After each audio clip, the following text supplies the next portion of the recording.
Hello, BookTube.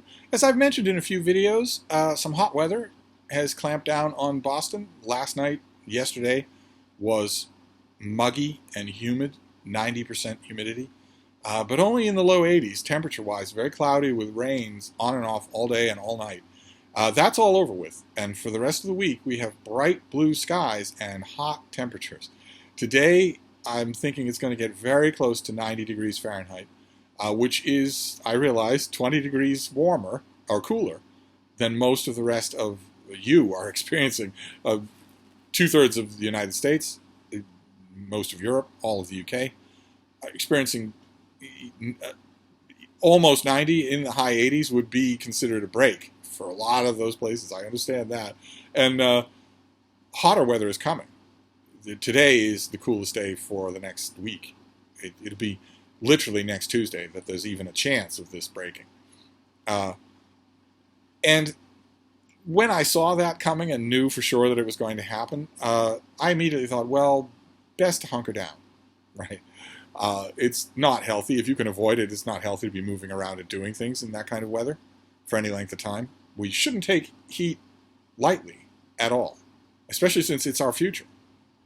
In 2030, summers like this will be viewed as the good old days. It's rampant, uncontrolled, murderous heat is our future, and we shouldn't take it lightly. It's very dangerous. Even though the human body was evolved for this, specifically for this kind of weather, it's still dangerous. So I automatically thought that I would hunker down, not only because it's dangerous for me, but also because it's dangerous for Frida. No long ground-swallowing walks of the type that we both love. None of that. That's just not possible. The pavement is hot on her little tootsies, and she overheats very quickly. And you don't want that. In these upcoming 2 months here in America, for instance, if you have not gone online and familiarized yourself with the signs of heat exhaustion and heat stroke, you should. If you have not watched videos on YouTube with quick checklists of how you can cope with the heat, you probably should. You should become more aware of Arab world kinds of precautions because that weather is coming. There's no way to avoid it. And I did think that this week. I thought, okay, well, really hot weather is coming. I'll hunker down. But the first thing this morning, when I was out with the bean, I noticed that the humidity had dropped enormously. It went from 90% yesterday to 40% today. And there was a perky little breeze. You could definitely tell when we were walking around first thing this morning that it was going to be a warm day. But it didn't feel like the end of the world. I have a feeling that the rest of the week will, but it didn't feel like the end of the world this morning. And I did have errands to do. So I went out, even though I told myself I wouldn't. I went out and I ran errands first thing in the morning, long before noon, long before the heat of the day. And that put me within striking distance of the Brattle Bookshop, which of course meant I had to go. For those of you who are new to the channel, it is a used bookstore in downtown Boston. It's fantastic. 3 floors of constantly overturning stock with wonderful staff, reasonable prices, and a sale lot next door that has thousands more books that are their only organization is price. $1, $3, or $5. Thousands more of them. Hours of browsing. If you wanted to do that, you wouldn't probably want to do that on a very hot day, but you could. I have many times. That was another thing I told myself this morning is that, when did you become such a daffodil? You have been to the Brattle in driving snowstorms. You've been out in that sale lot when it was 20 below zero. And you've also been out there when it's been murderously hot. So, buckle up. So I did. I went and I browsed and I got a stack of books. And it was tremendous fun. And the fun was increased by a generous store credit called in that took the top spin off all of this, made it essentially free. Which was really good and really generous, but it does not excuse the rest of you who have not called in store credit to the Brattle in quite some time. It's not going to call itself in. Okay? So you might want to get to work on that. But in the meantime, I got a ton of books, and I want to show them to you. And we'll start off with something that naturally, when you're shopping, when you use book shopping, if you're a booktuber, you think about booktube events. And there are a couple of booktube events that are coming up for August. There are quite a few that are coming up for August. But 2 that I'm directly involved in are Book Trek 2022 where we're reading Star Trek for August and September, and also the BookTube event that your mother warned you about, Garb August, where we're reading trash for the month of August. And I didn't find any Star Trek, but I found a book that I'm pretty sure qualifies as garbage. We shall see. This is by John B. West, and I believe it's probably posthumous. There's a note on the indicia that says that it was authorized by his literary estate. So this may be the last thing that John B. West ever wrote. It's called Bullets Are My Business. How is that for a cover? She doesn't look alarmed. He does. But she doesn't. And this is the dame. She had a real hot talent. You could tell by her voice and the sizzling way she talked. The wife. She had a solitaire the size of a boulder, but it didn't keep her from being lonely or afraid. The man. He had stacks of money he might have kept out of trouble if he hadn't liked his woman stacked too. Rocky Steele. I kid you not. It says it right there on the cover. That is our hero. Ex-fighter turned private eye. He had muscles like a lean leopard, and they usually got him what he wanted, whether it was the gal or the killer. I might point out here, just as a tiny pinky in the air, blue checkmark clarification from the 21st century, that if you use your leopard-like muscles to fight the killer, then you are the good guy in the novel. If you use your leopard-like muscles to get the gal, you are a rapist. So we shall see how this breaks. This came out in like the 1960s. 1960. So Bullets Are My Business was my first book. And then this next one, also trash, but I have a warm spot in my heart for it, and I was reminded of it by our very last Garb August host, the Garb August host that turns the Dirty Dozen into a baker's dozen, and that is Cousin It from It Came From the Page, who recently talked about this book and its sequel. This is Douglas Preston and Lincoln Child, and this is Relic, and the sequel is Reliquary. And this is a novel about a monster that gets loose in the American Museum of Natural History. This is from 1991? 1995. This is from 1995. It's addictively readable. Just amazingly good. As garbage, as trash, it's just amazingly readable. And the reason that I have a soft spot for it is a story that I've told a couple of times on this channel about how we view ourselves, about, oh boy, your true colors come through in an emergency moment. They really do. You might not like it, but they really do. I was, years and years ago when this came out, in the 1990s, I was flying still. I was still taking flights, commercial flights. I don't fly anymore. But I was still taking commercial flights, and I was on a commercial flight. We were at 30,000 feet, wasn't thinking anything of it. I was trying not to think about it. Trying not to think about the fact that I'm in this tinfoil tube that was built by the lowest bidding contractor, probably drunk. And I had a scholarly work that I was reading. I had two books with me. It was long before any kind of e-reader or anything like that. I had two books with me. A scholarly work and this, which had just come out in paperback. The paperback used to have a step back.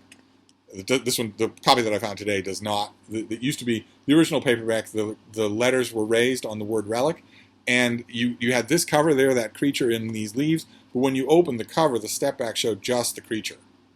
I'll grab that if I find it. But I had a scholarly work, and I had this, and this had been entertaining me all the while I was waiting to board, and entertaining me while we were getting ready to take off, and I was totally hooked. Halfway through this thing, just totally hooked. It's that kind of a book.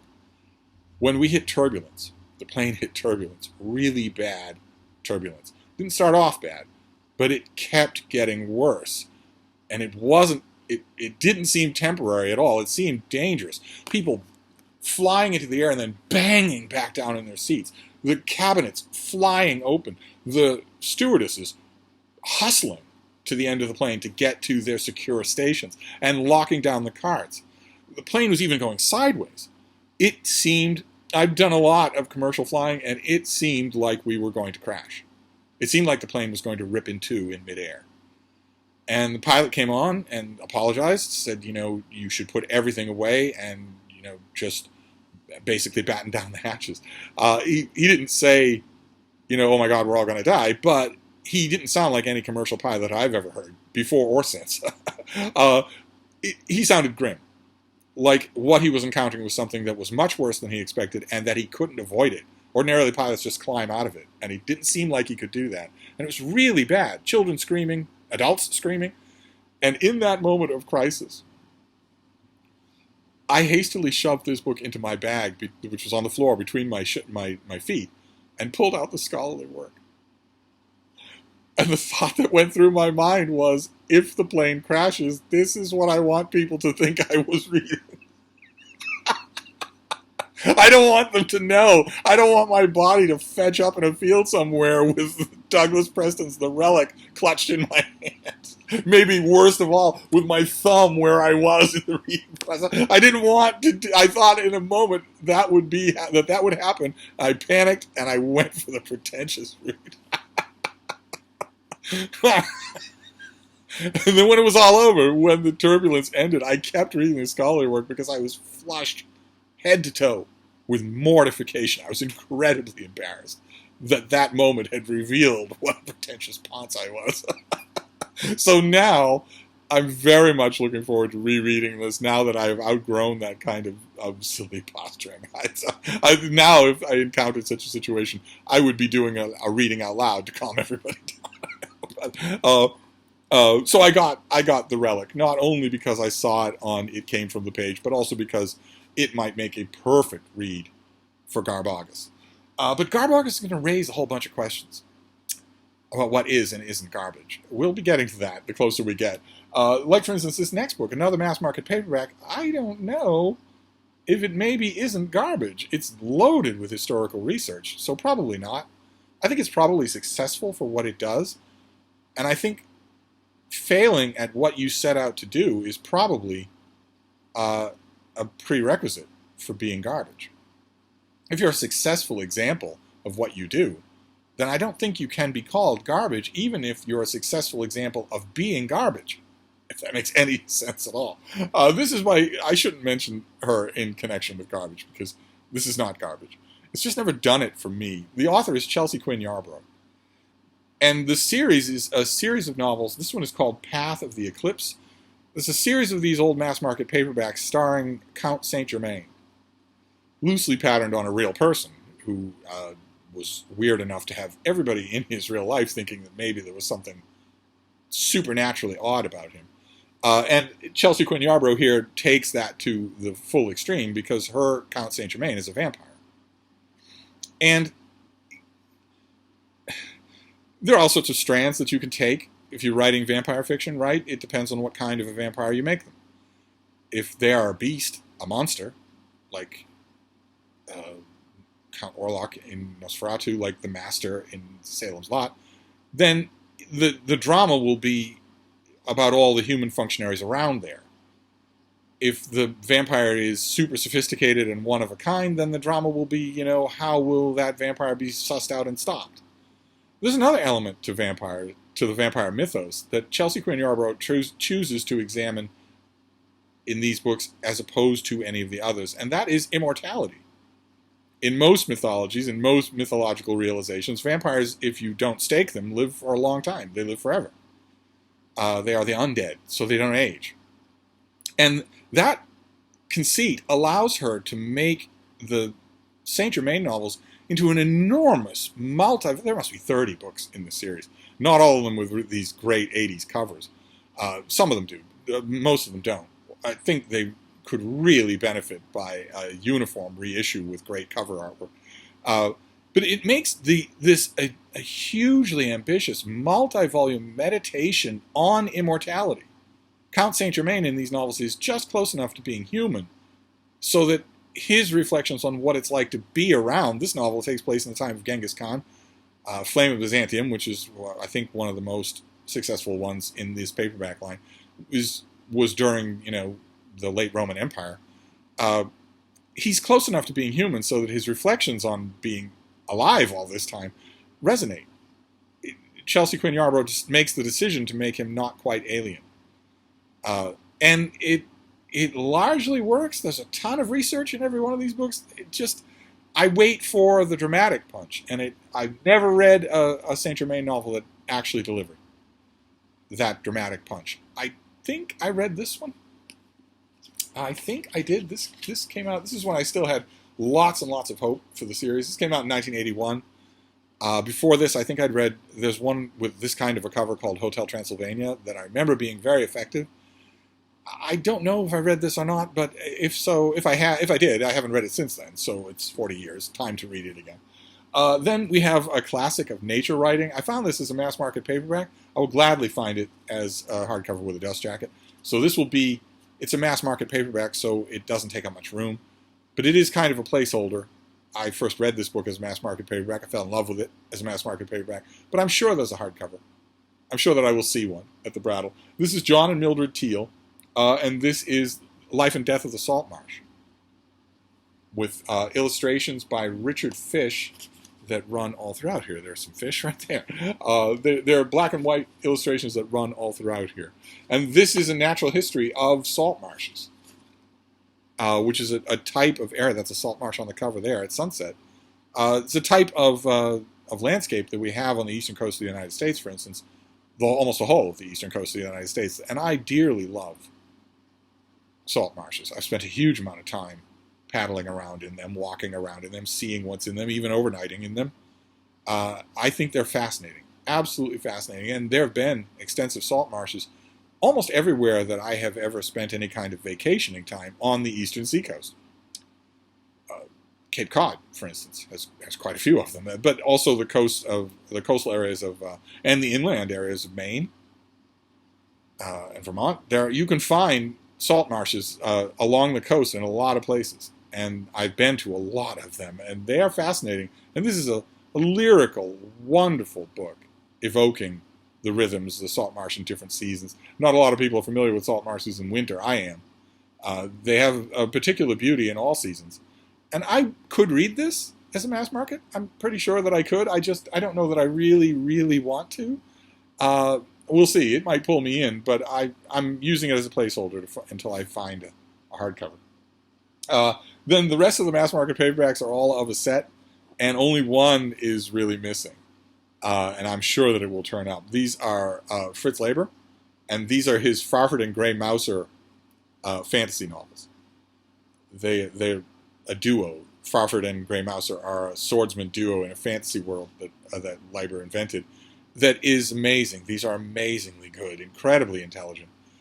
Incredibly evocative and well done, beautifully written. Good God, you don't want to lay this prose against, for instance, Robert E. Howard or Edgar Rice Burroughs. You really don't, because it's embarrassing, the difference between the two. This is thinking man's sword and sorcery. And I found Swords Against Death, Swords of Lankmar, Swords in the Mist, and Swords Against Wizardry, with these great Frank Frazetta covers. That I remember so well. I read these in these formats until mine fell apart. I had these original copies, and I also had a box set at one point. The only one that I'm missing is the first one, Swords and Deviltry. Swords and Deviltry is the one that isn't in this set. I'm sure it'll turn out. And then there was one that was later, Knight and Knave of Swords, something like that. But the first 5 are the ones that I read until they fell. I read them to powder over and over and over again.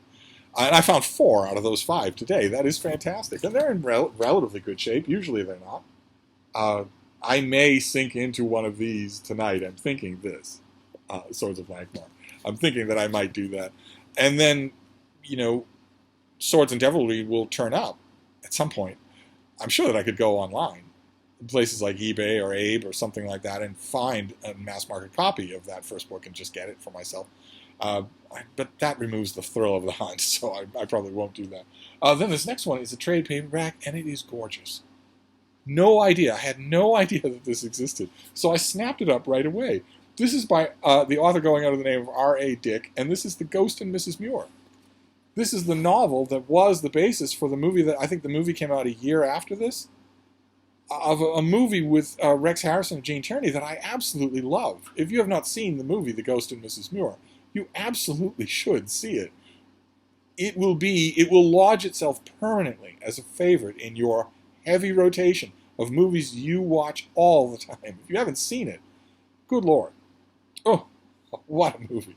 What a movie. Just every part of it. It's when it's funny, when it's moving, And the ending, oh my, the ending, even as much of a 21st century American overfed couch potato as you are, you will stand up on the couch and cheer at the end of this movie.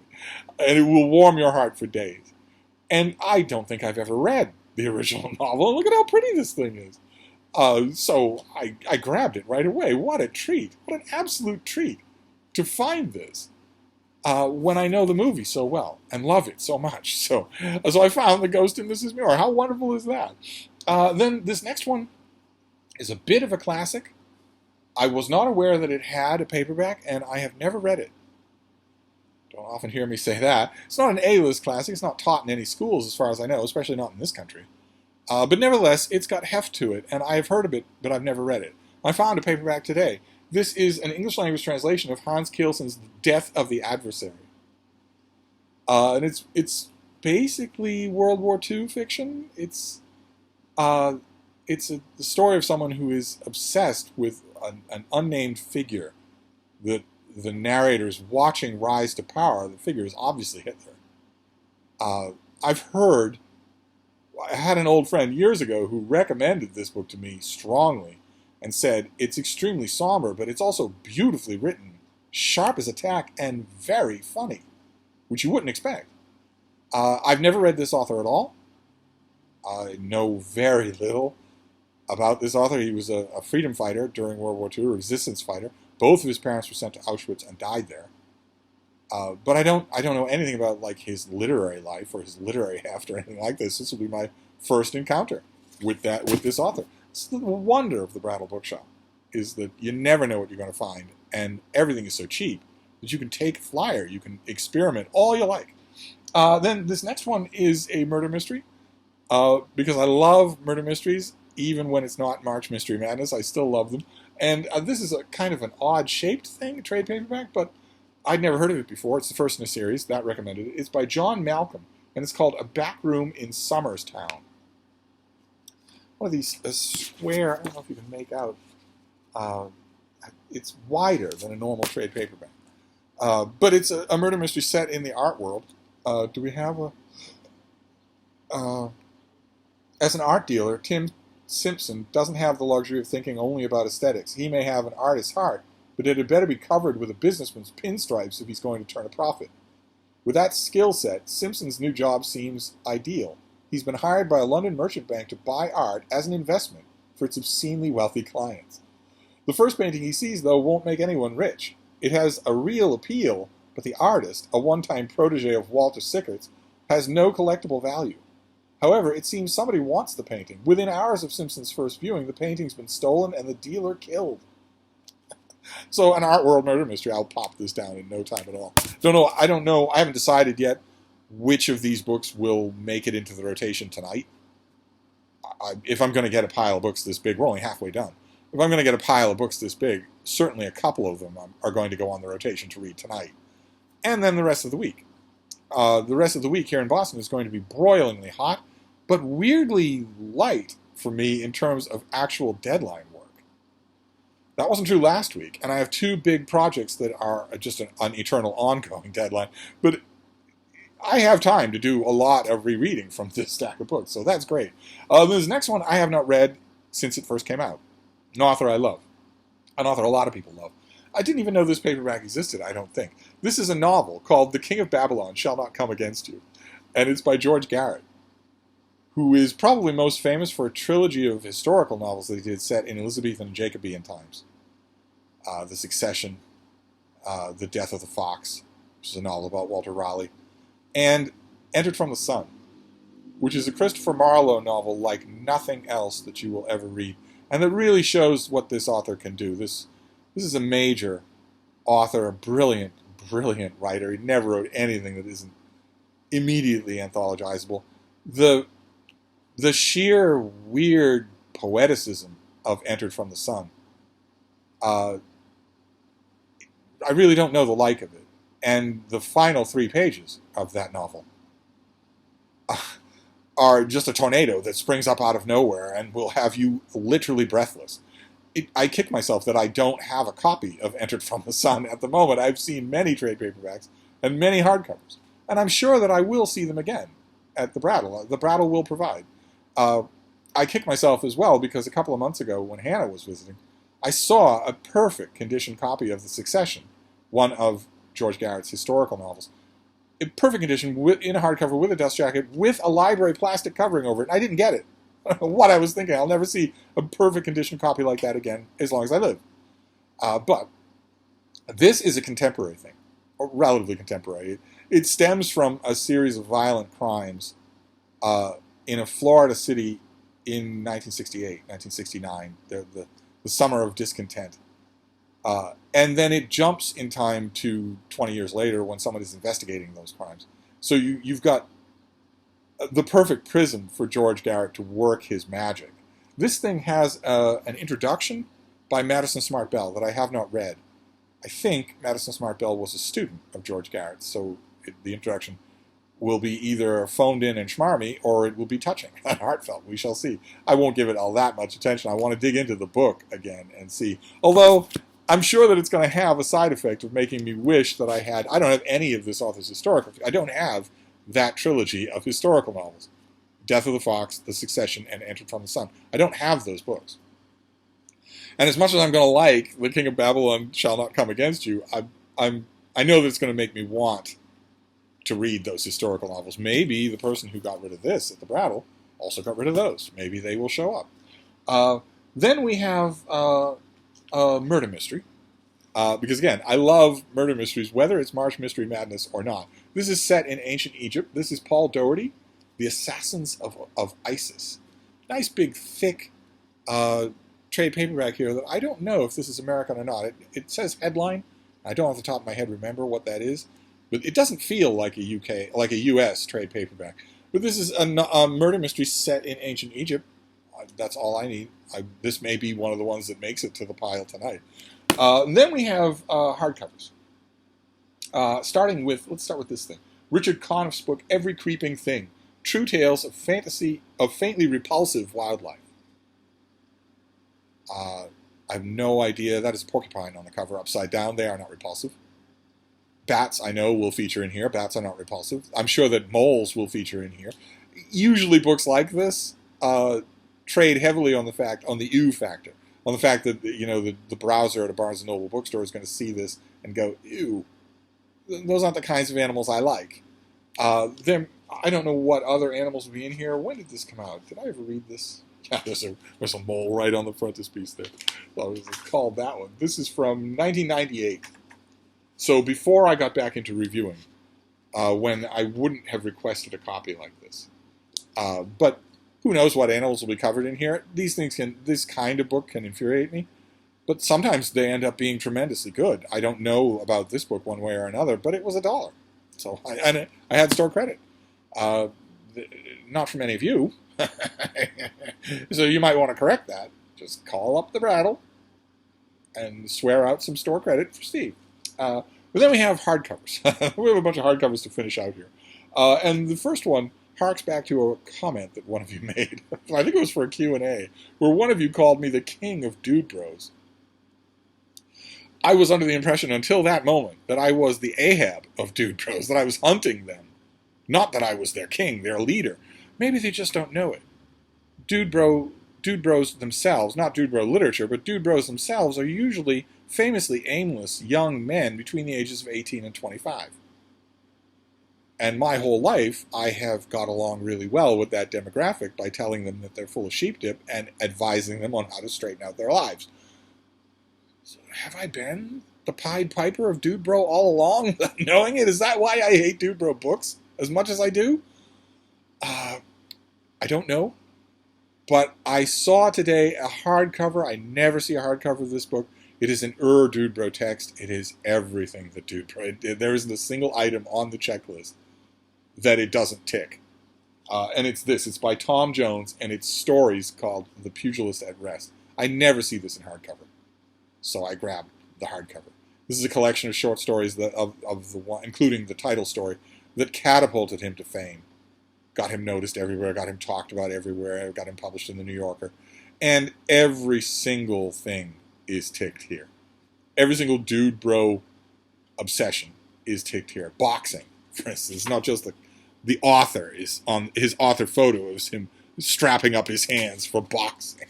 Boxing is key for dude bro garbage. Dodgy relationships with fathers that are dodgy only because the main character, who is always a young man between the ages of 18 and 25, is too much of a self-absorbed git to fix things with their father. I think they'll have forever to do it. And so on and so forth down the list. If I were to make a checklist of dude bro boxes to tick, these stories tick them all. Dodgy relationship with the father, glorification of violence while at the same time lying and saying that violence is a curse. But it's clear you are meant to believe that it is the greatest thing in the world. An obsession with boxing and with sports. An obsession with maudlin missed opportunities and crying in your beer. Characterization of women as subhuman barnyard animals. Never the equal of a man. Never. No matter how important they might be, never actually a personal equal, because that simply isn't true. And so on and so forth down the line. This, as you can tell from my description, this royally annoyed me when it first came out. I read this book when it first came out. When was this? 1993. So that's been a while. And that was before anyone had suggested that maybe I was, in fact, the king of dude bros. That thought caught me out of nowhere. So I saw this. I never see it in hardcover. I'll give it a try. Then this next one is an author I know really well. I know that I like his stuff. And I haven't seen or read this book in forever. This is also the 1990s, I believe. 1994. This is by Ethan Morton, back when he was doing fiction. And this is called Some Men Are Lookers. And it is part of his Buddies series of novels. He wrote a series of books. I have a feeling we're not in Kansas anymore. A book called Buddies. That follows a core cast of quirky gay men, young gay men, in the gay scene of the 1980s. And they had a spotty publication history, the Buddies books did. So you had to really, back in the 1980s, you pretty much had to go to a gay bookstore and hope that they had contacts that would allow them to have some of the earlier books on the shelf from who knows who as a publisher. They weren't all in attractive, in every sense of the word, hardcover editions like this for a mainstream publisher. This only happened later down the line when Ethan Morton was a bankable name. The earliest Buddy books, I don't know that I would ever see them. This was a continuation years later that adds a whole bunch of characters, and I actually think that it's more effective than a lot of those earlier books. Mainly for the best reason in the world, which is that as a writer, Ethan Morton has never stopped learning, which is great. No, I don't care what you write. If you are the kind of writer that never stops learning, I want to read you. Because I'm never going to be bored or disappointed. I've mentioned this character in connection with a book called The Venice Adriana, which is a novel that is very much about Maria Callas. It's lightly fictionalized and very delightful. Also a wonderful evocation of Venice. And parts of it are a wonderful evocation of Venice. But I haven't read Some Men Are Lookers in quite some time, not since it first came out. And I remember at the time thinking, nothing's going to replace the sort of free, romantic memory of encountering the early Buddies books. But this is a better novel. This is a better storytelling than those earlier books. Who knows what I'll think now. I don't have any other Ethan Morton now at all. I don't have The Venice Adriana. I don't have any of his great books on Broadway. I don't have anything except this. Then this next one, I think it was last year maybe, or the year before that, I found a trade paperback of this thing in one of those little free libraries and snarfed it up. And I've used it since then. I reread that copy. But I had totally forgotten how beautiful the hardcover version was until I saw it today for $1. And that is Robert Fitzgerald's translation of Virgil's Aeneid. Big, thick, heavy, stately thing with the deckled edges and the inlaid verses with the colored headers up there. Very, very nice edition. So I have the trade paperback that I found is just stuck on a random shelf. I'm gonna take that, put it back in a little free library, let it go back into the wild again, and just keep this instead. And I'm going to move it around. I have a bookcase in the little book room that's full of canonical classics, and it's overfull. It's got things crammed left, right, and center, and that means it needs to expand. So I'm going to do that. I'm going to expand that bookcase and move things around in the little book room. Not going to do it during a week-long heat wave. But once that abates, I'm going to think it out a bit. I think I know what I want. I think it just needs moving books. That's all. I need more book space for canonical classics, which are a good 75% of what's in the little book room. And once I do that, this will have pride of place. But in the meantime, this may be a summer reread. I am only 10 days away from my annual rereading of the Odyssey, of Homer's Odyssey. So this would have to wait until the autumn, but it feels like an autumnal book anyway. Very happy to have this, though, especially for dirt cheap. Then this next one, it was also slightly prompted by BookTube. Jordan Parsons and I are doing a read-along of Never Call Retreat, which is the third volume in Bruce Catton's Centennial History of the American Civil War. And we're reading it very slowly, and we're reading it together, and I'm having a blast doing that. And today at the Brattle, I saw the second volume in the series, Terrible Swift Sword. And I grabbed it. I'll reinforce this and have a copy just like I do Never Call Retreat, and who knows? Maybe Jordan will be up to go backwards in this trilogy, read Volume 2 next. Maybe he will. Maybe, even if he doesn't want to do that, I will be so enamored. I am already. I'm having so much fun reading that hardcover that I may want to do this anyway. I may want to read this anyway. And then the last thing that we'll do here, a big, thick, heavy thing from the Belknap Press of Harvard University Press. I got an advance copy of this from them when it came out in 2003. I wasn't in the reviewing game, but they sent me one anyway, and they sent me a finished copy, and I got rid of both. And sort of thought that, the Brattle will provide. I will see a hardcover copy. I don't think it ever got a trade paperback. I don't think I ever wrote about it either. It's the type of thing I would write about if it came out today. And then lo and behold, there it was on the Brattle cards. I spent almost no time. Well, I spent plenty of time.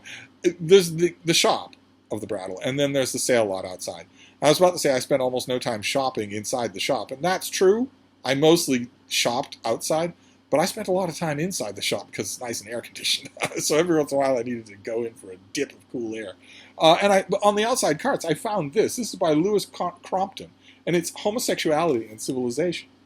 A big, heavy, and I remember erudite but very readable history of homosexuality throughout human history. Well due for a reread. I haven't had a copy of this in 10 years. So this is brand new. So fantastic. Someone got it, read it or didn't read it, and dumped it at the Brattle. And I found it for $1, but free because I had store credit. Someone stepped up to the plate and called in store credit, which you can do as well. All you have to do is call the Brattle and say, I want to give Steve some store credit. You don't even have to use my last name. So maybe some of you ought to get to doing that. But anyway, you certainly, if you're thinking of buying a Brattle book haul, which is a lot of you have commented over the years, that that you don't mind calling in store credit to the Brattle because you're going to get something out of it. You're going to get a video like this. If you're thinking that, then you are well within your rights not to do it this week because this morning, first thing, may have been bearable. I don't think any other day this week is going to be bearable. I doubt I'll be back to the Brattle until this heat wave breaks, which is not even going to begin to happen until literally a week from today, until next Tuesday. But anyway, let's see if we can try a Steve pyramid, shall we? This is Homosexuality and Civilization, sweeping narrative history. Terrible Swift Sword by Bruce Catton, also sweeping narrative history. The Aeneid of Virgil by Robert Fitzgerald, his completion of the Holy Trinity. He did the Iliad and the Odyssey, and then he did the Aeneid. Some Men Are Lookers by Ethan Morton. A blast from the past. Something for the gays. You got to have something for the gays. Then The Pugilist at Rest, an text for dude bros. We shall see what I make of it. Is there anything to be made of it here? Or is it all dude bro posturing about quantifying lug nuts? We shall see. Then Every Creeping Thing, an affectionate, I hope, look at a whole bunch of animals that aren't all that charismatic, some of whom are my best friends. Then we have The Assassins of Isis, a murder mystery set in ancient Egypt. I gobble these things up. Just love them. I think Paul Doherty wrote quite a few of them. Then George Garrett's book, The King of Babylon Shall Not Come Against You, a meditation of his on his own formative era, as opposed to a historical novel. Then Backroom at Somerstown, a murder mystery set in the art world. Death of the Adversary, in an English language translation. Never read it. The Ghost of Mrs Muir, what a thing. What an amazing thing to find this in perfect condition. How wonderful. Then we have all but one of the classic 5 books of Farford and Grey Mouser. So I'm only missing Swords and Deviltry. That's all. And then I'll have all 5 of these books that I love so much. These aren't mine. I checked. These copies aren't mine. But mine were this battered. Because you keep going back to them. Once you know Fritz Leiber's work, you want to go back to Farford and Grey Mouser. Because it's really great sword and sorcery fantasy. Then Life and Death of the Salt Marsh by the Teals. In a mass market paperback, but I can live with that. Path of the Eclipse.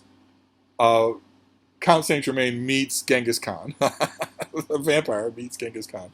The Relic, in a mass market paperback that I will read for Garb August. And Bullets Are My Business, which certainly seems obligatory for Garb August, which is coming right up, right? Here we go. That is a big Brattle haul. And Garb August is right around the corner, so I'm assuming, next Tuesday, we'll be right on the doorstep of August. Once the heat wave breaks, I will go back to the Brattle, and I am assuming, since the Brattle will provide, the Brattle gods pay attention, I'm assuming that I will be flooded with garbage to pick from. So there'll be more of that, but this was tremendous fun. I wasn't thinking about it at all. I was originally planning to just write off this whole week, spend it entirely with my poor heat-soaked bean. But I got off some errands this morning. That's great. Don't think that's going to happen again until next week. But anyway, I'm going to wrap this up for now. This has gone on quite long enough, and I will see you soon. Thank you, BookTube.